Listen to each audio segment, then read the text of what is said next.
যখন summer স্ল্যামে judgement ডেকে ভেঙে দেওয়া হয় আমি ভেবে ফেলেছিলাম যেটা খুব আর্লি হয়ে গেল, কারণ এটাকে আর একটু ড্র্যাগ করা যেতে পারতো।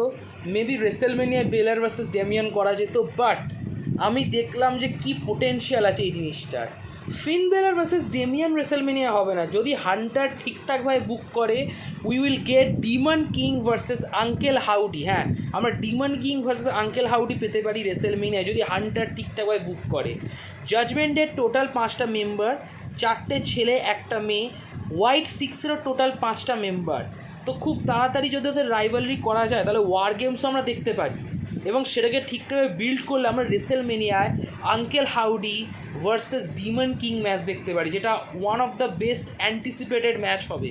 তো যদি হান্টার ঠিকঠাকভাবে বুক করার, আমার মনে হয় এই কারণেই হান্টার জাজমেন্টের ব্রেকআপ করিয়ে দিয়েছে, যাতে ও 7 মাস সময় পায় ম্যাচটা বিল্ড করার রেসেলমেনিয়ার জন্য।